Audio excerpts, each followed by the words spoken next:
Goeiemôre en baie welkom by ons oggendoordenkings. Ek wil vir jou lees hier uit Jakobus 1 uit vanaf vers 19 af. My geliefde broers en susters, wees altyd gou om te luister, nie te gou om te praat nie, en nie te gou om kwaad te word nie. As jy kwaad is, kan jy nie doen wat God wil hê nie.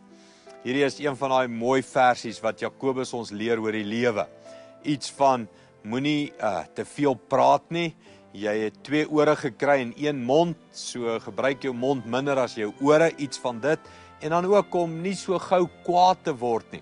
Maar ek wil uitkom by die einde van hierdie woorde, want dan sê hy iets van, as jy kwaad word, kan jy nie doen wat God wil hê nie. Weet, ons moet nie net altyd dink aan die Bybel is 'n klomp reëls en 'n klomp wette, en as ek nie gaan luister nie, dan gaan ek gestraf word en dit. God werk nie regtig met straf nie. Jy sien hoe die Bybel werk is, jy kry wat jy verdien, jy kry wat jy gee.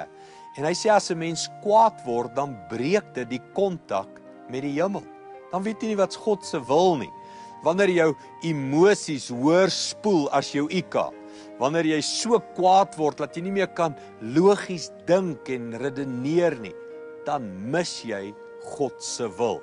Jy sien, God gee vir ons wysheid, nie 'n klomp reëls en wette nie. Kom ons bid saam vir hierdie wysheid in ons lewens. Hemelse Vader, dankie vir u wysheid. En dankie dat u net vir ons 'n mooi lewe wil gee. Help ons om te leer en te luister wat u ons wil leer. In Jesus naam. Amen.